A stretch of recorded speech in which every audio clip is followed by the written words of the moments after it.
James wrote to the believers,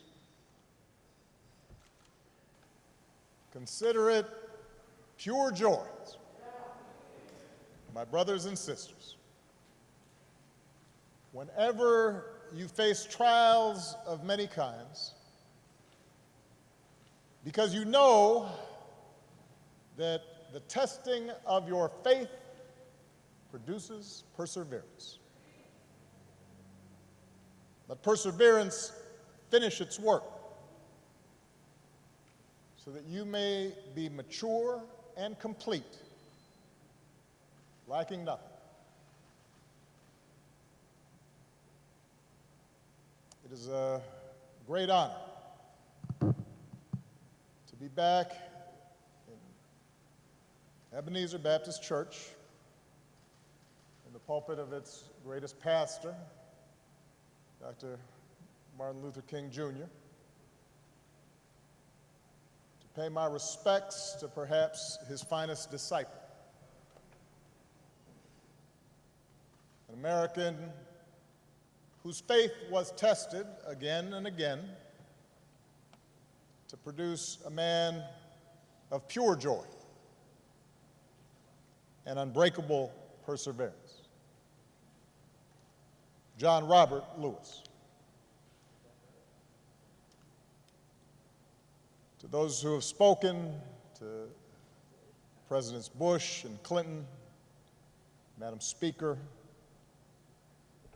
Reverend Warnock, Reverend King, John's family, friends, his beloved staff, Mayor Bottoms, I've come here today because I, like so many Americans, owe a great debt to John Lewis and his forceful vision of freedom. You know, this country is a constant work in progress. We're born with instructions to form a more perfect union. Explicit in those words is the idea that we're imperfect, that what gives each new generation purpose is to take up the unfinished work of the last and carry it further than any might have thought possible. John Lewis, first of the Freedom Riders, head of the Student Nonviolent Coordinating Committee, youngest speaker at the March on Washington, leader of the march from Selma to Montgomery, member of Congress representing the people of this state and this district for 33 years, mentor to young people, including me at the time, until his final day on this earth. He not only embraced that responsibility, but he made it his life's work, which isn't bad for a boy from Troy. John was born into modest means. That means he was poor.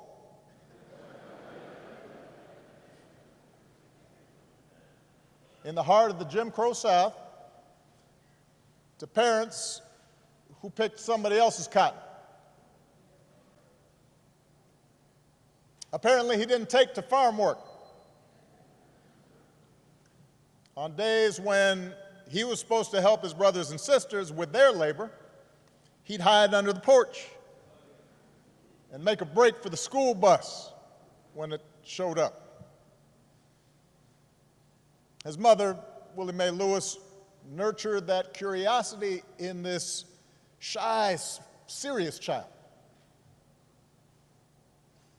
Once you learn something, she told her son, once you get something inside your head, no one can take it away from you.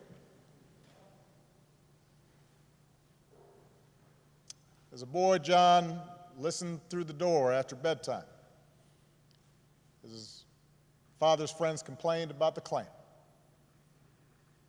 One Sunday as a teenager, he heard Dr. King preach on the radio. As a college student in Tennessee, he signed up for Jim Lawson's workshops on the tactic of nonviolent civil disobedience. John Lewis was getting something inside his head, an idea he couldn't shake, took hold of him, that nonviolent resistance and civil disobedience were the means to change laws, but also change hearts and change minds and change nations and change the world. So he helped organize the Nashville campaign in 1960.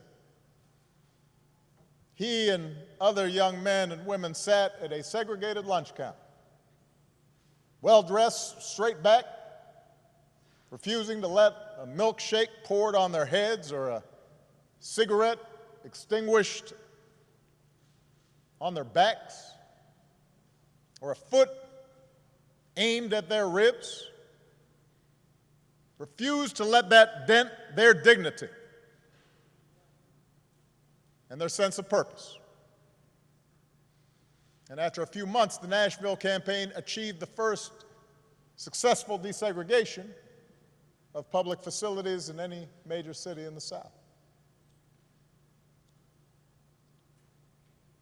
John got a taste of jail for the first, second, third, well, several times. But he also got a taste of victory, and it consumed him with righteous purpose.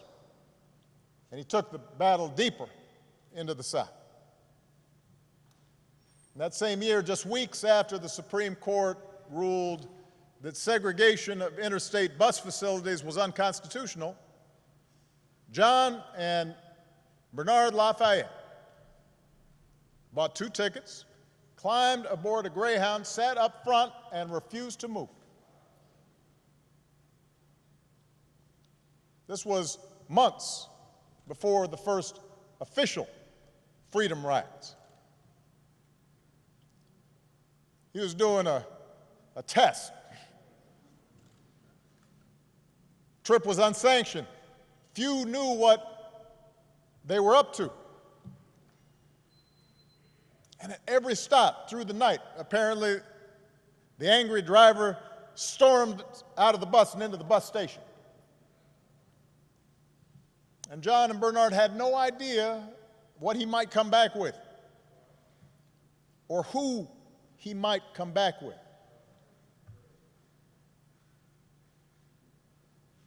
Nobody was there to protect them.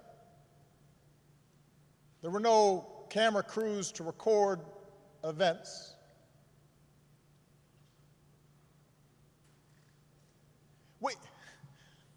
Sometimes, Rev, we read about this and we kind of take it for granted, or at least we act as if it was inevitable. Imagine the courage of 2 people Malia's age, younger than my oldest daughter, on their own, to challenge an entire infrastructure of oppression. John was only 20 years old, but he pushed all 20 of those years to the center of the table, betting everything, all of it, that his example could challenge centuries of convention and generations of brutal violence and countless daily indignities suffered by African Americans. Like John the Baptist preparing the way, like those Old Testament prophets speaking truth to kings. John Lewis did not hesitate, and he kept on getting on board buses and sitting at lunch counters, got his mugshot taken again and again, marched again and again on a mission to change America.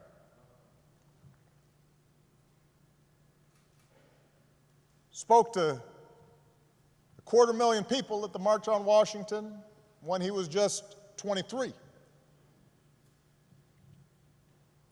Helped organize the Freedom Summer in Mississippi when he was just 24. At the ripe old age of 25, John was asked to lead the march from Selma to Montgomery. He was warned that Governor Wallace had ordered troopers to use violence. But he and Hosea Williams and others led them across that bridge anyway. And we've all seen the film and the footage and the photographs. President Clinton mentioned the trench coat, the knapsack, the book to read, the apple to eat, the toothbrush. Apparently, jails weren't big on such creature comforts.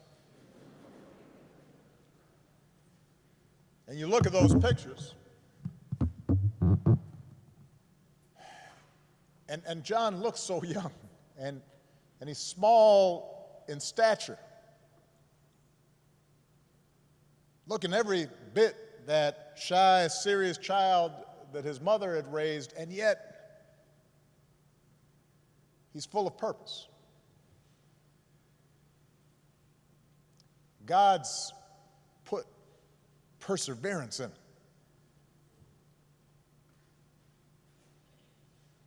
And we know what happened to the marchers that day. Their bones were cracked by billy clubs, their eyes and lungs choked with tear gas.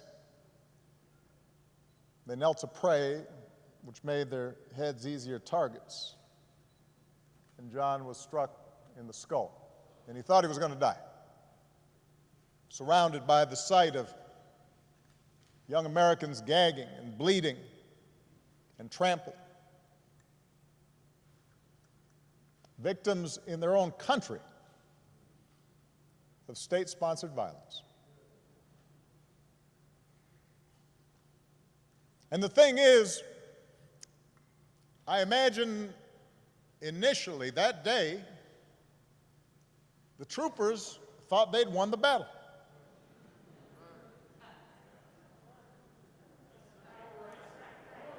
You can imagine the conversations they had afterwards. You can imagine them saying, yeah, we showed them. They figured they'd turn the protesters back over the bridge, that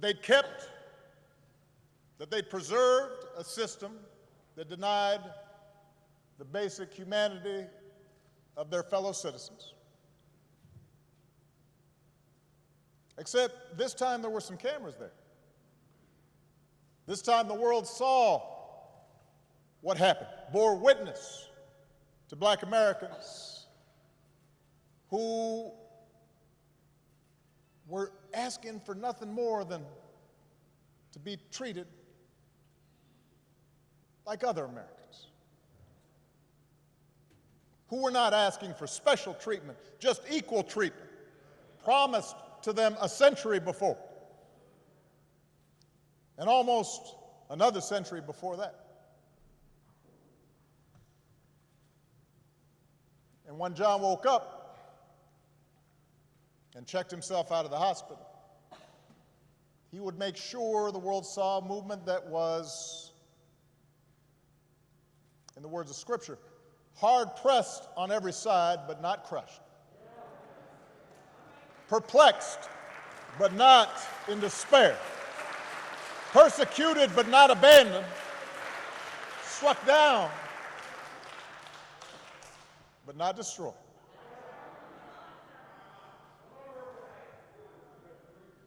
So he returned to Brown Chapel, a battered prophet, bandages around his head. And he said, more marchers will come now. And the people came. and the troopers parted, and the marchers reached Montgomery, and their words reached the White House. And Lyndon Johnson, son of the South, said, "We shall overcome."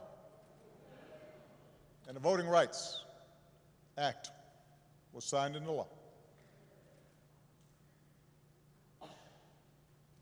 The life of John Lewis was in so many ways exceptional.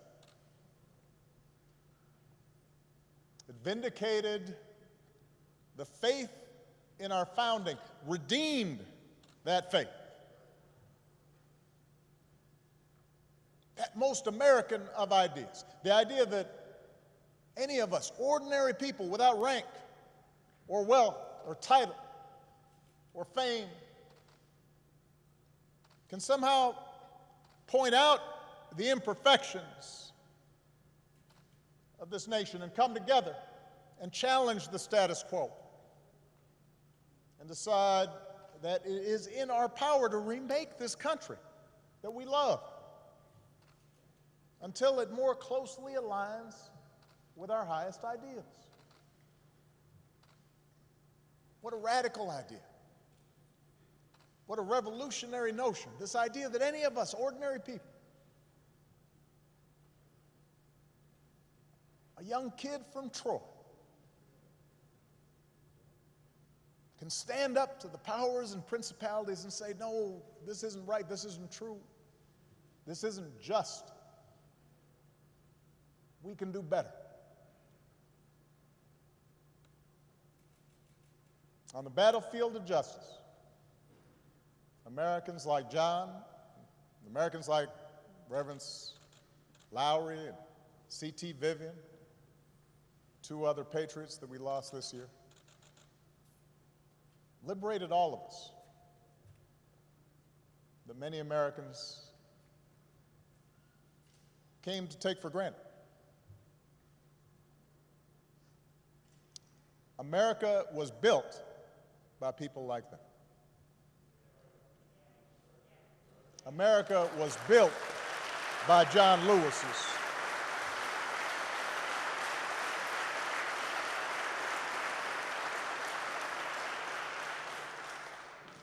He, as much as anyone in our history, brought this country a little bit closer to our highest ideals. And someday, when we do finish that long journey towards freedom, when we do form a more perfect union, whether it's years from now or decades or even if it takes another 2 centuries, John Lewis will be a founding father of that fuller, fairer, better America.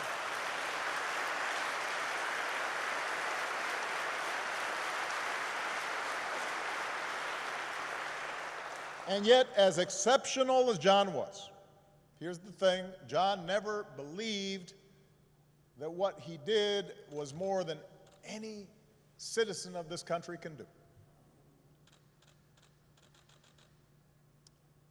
I mentioned in the statement the day John passed, the thing about John was just how gentle and humble he was.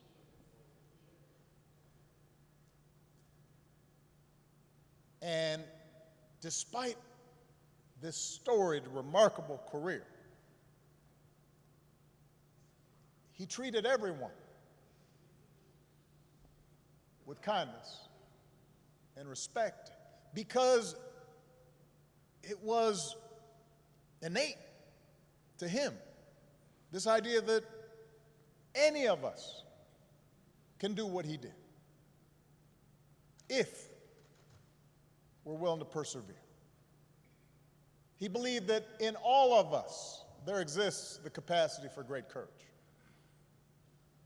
That in all of us there's a longing to do what's right. That in all of us there's a willingness to love all people and to extend to them their God-given rights to dignity and respect.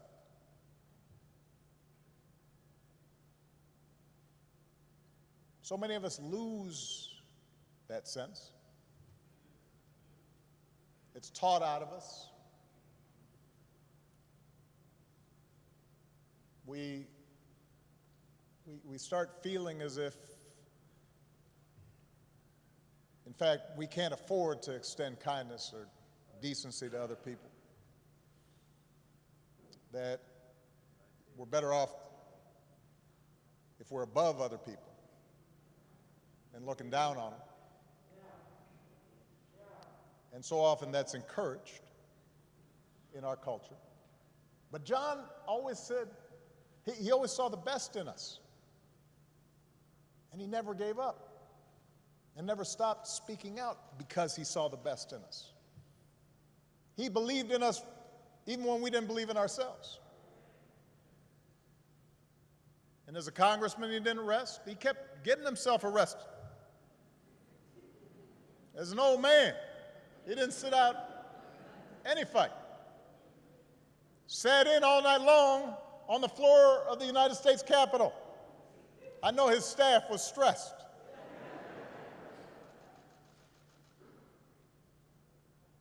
But the testing of his faith produced perseverance. He knew that the march is not over, that the race is not yet won, that we have not yet reached that blessed destination where we are judged by the content of our character. He knew from his own life that progress is fragile, that we have to be vigilant against the darker currents of this country's history, of our own history, with their whirlpools of violence and hatred and despair that can always rise again. Bull Connor may be gone, but today we witness with our own eyes police officers kneeling on the necks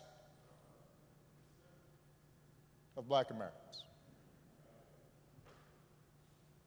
George Wallace may be gone, but we can witness our federal government sending agents to use tear gas and batons against peaceful demonstrators.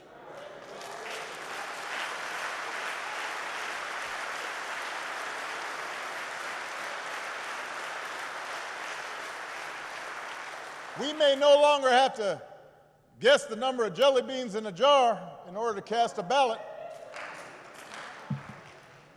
But even as we sit here, there are those in power who are doing their darndest to discourage people from voting by closing polling locations and targeting minorities and students with restrictive ID laws and attacking our voting rights with surgical precision, even undermining the Postal Service in the run-up to an election that's going to be dependent on mail-in ballots so people don't get sick.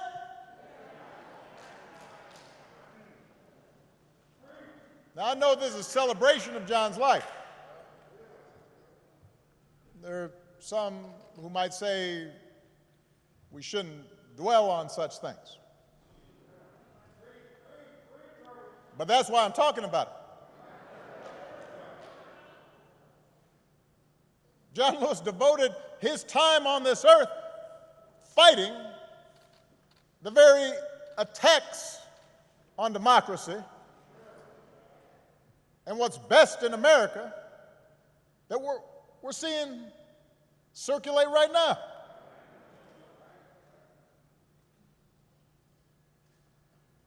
He knew that every single one of us has a God-given power, and that the fate of this democracy depends on how we use it.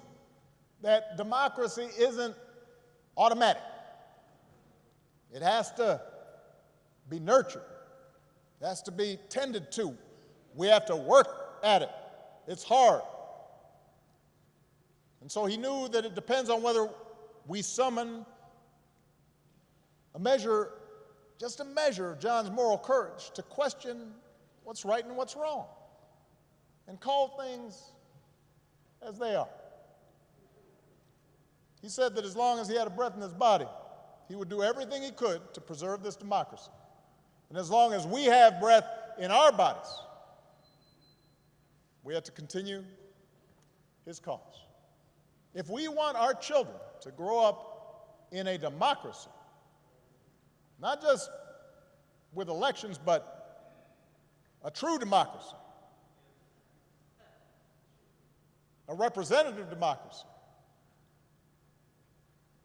in a big-hearted, tolerant, vibrant, inclusive America of perpetual self-creation, then we're going to have to be more like John. We don't have to do all the things he had to do because he did them for us, but we got to do something. As the Lord instructed Paul, do not be afraid. Go on speaking. Do not be silent, for I am with you, and no one will attack you to harm you, for I have many in this city who are my people. It's just, everybody's got to come out and vote. We got all those people in the city, but they can't do nothing. Like John, we've got to keep getting into that good trouble. He knew that nonviolent protest is patriotic, a way to raise public awareness and put a spotlight on injustice and make the powers that be uncomfortable. Like John, we don't have to choose between protests and politics. It's not an either-or situation. It's a both-and situation. We have to engage in protests where that's effective, but we also have to translate our passion and our causes into laws, institutional practices. That's why John ran for Congress 34 years ago. Like John, we've got to fight even harder for the most powerful tool that we have, which is the right to vote. The Voting Rights Act is one of the crowning achievements of our democracy. It's why John crossed that bridge. It's why he spilled his blood. And by the way, it was the result of Democratic and Republican efforts. President Bush, who spoke here earlier, and his father signed its renewal when they were in office.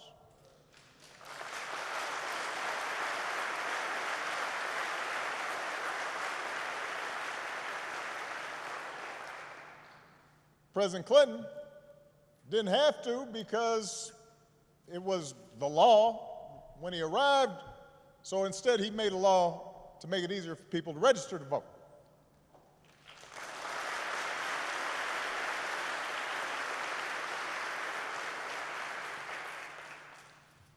But once the Supreme Court weakened the Voting Rights Act, some state legislators unleashed a flood of laws designed specifically to make voting harder, especially, by the way, state legislators where there's a lot of minority turnout and population growth. That's not necessarily a mystery or an accident.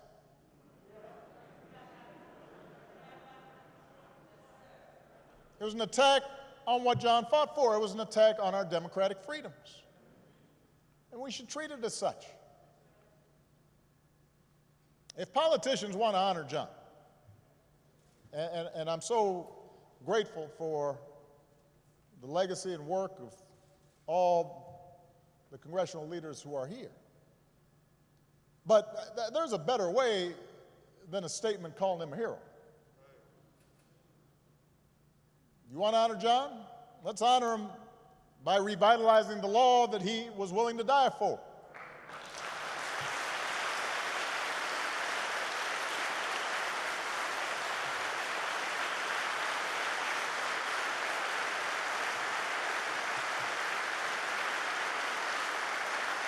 And by the way, naming it the John Lewis Voting Rights Act, that is a fine tribute. But John wouldn't want us to stop there, just trying to get back to where we already were. Once we pass the John Lewis Voting Rights Act, we should keep marching to make it even better by making sure every American is automatically registered to vote, including former inmates who've earned their second chance. By adding polling places and expanding early voting and making Election Day a national holiday. So if you are somebody who's working in a factory, or you're a single mom who's got to go to her job and doesn't get time off, you can still cast your ballot by guaranteeing that every American citizen has equal representation in our government, including the American citizens who live in Washington, D.C. and in Puerto Rico. They're Americans.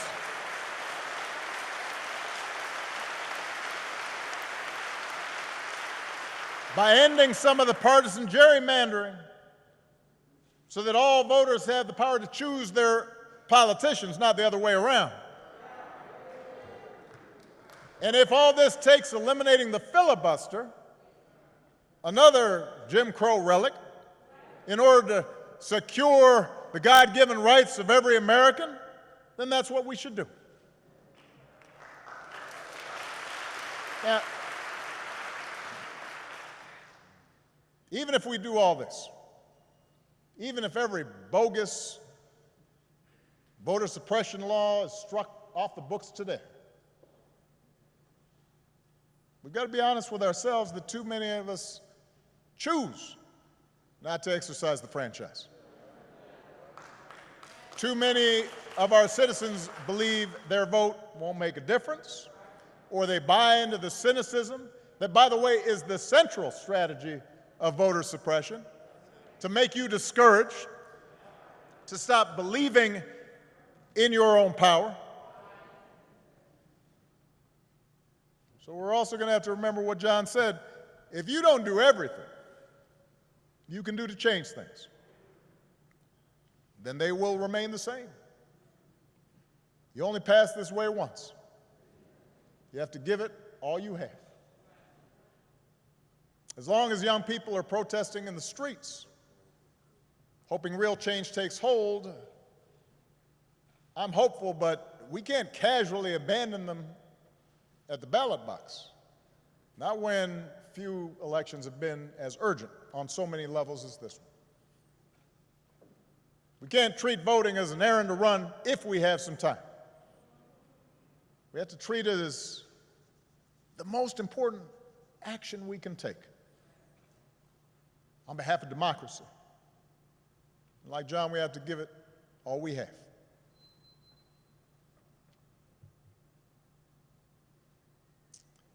I was proud that John Lewis was a friend of mine. I met him when I was in law school. He came to speak. And I went up and I said, Mr. Lewis, you are one of my heroes.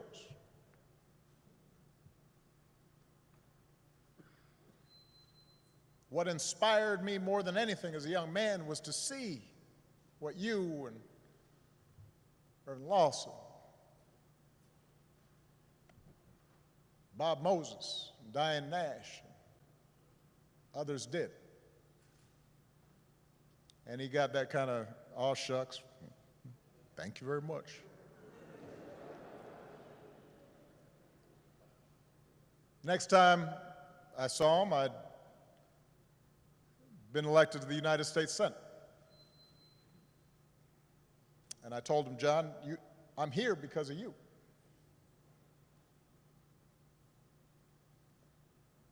And on Inauguration Day in 2009,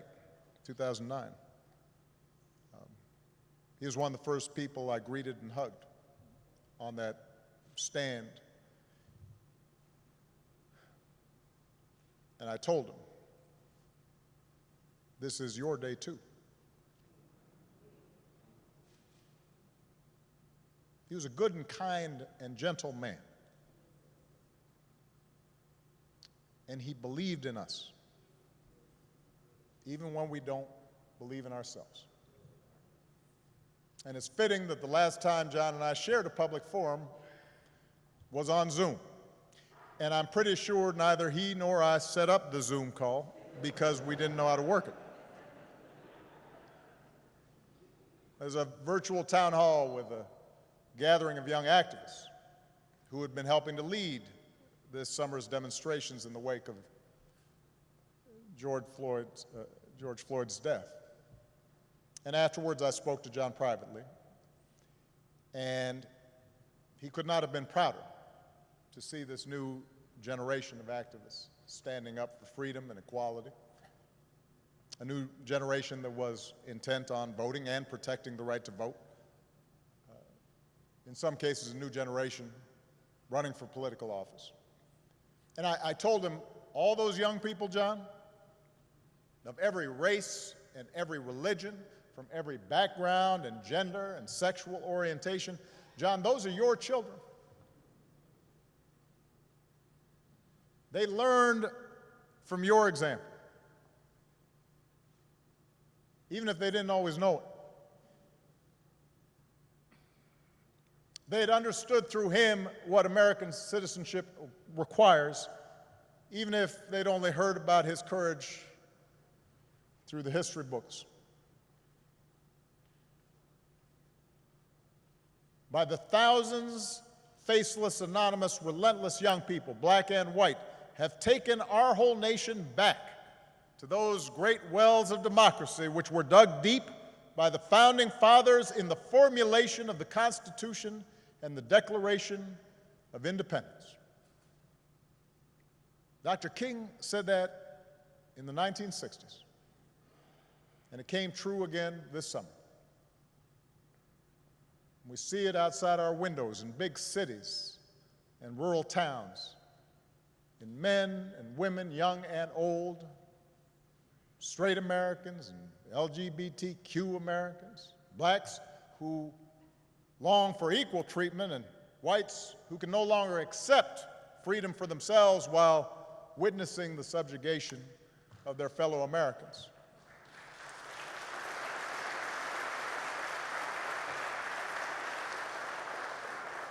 We see it in everybody doing the hard work of overcoming complacency, of overcoming our own fears and our own prejudices, our own hatreds.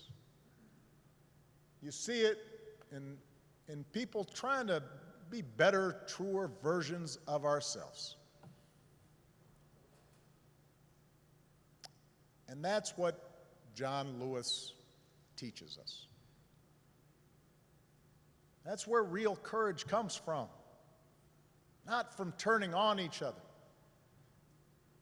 but by turning towards one another, not by sowing hatred and division, but by spreading love and truth, not by avoiding our responsibilities to create a better America and a better world, but by embracing those responsibilities with joy and perseverance, and discovering that in our beloved community, we do not walk alone. What a gift John Lewis was. We are all so lucky to have had him walk with us for a while and show us the way. God bless you all. God bless America. God bless this gentle soul who pulled it closer to its promise. Thank you very much.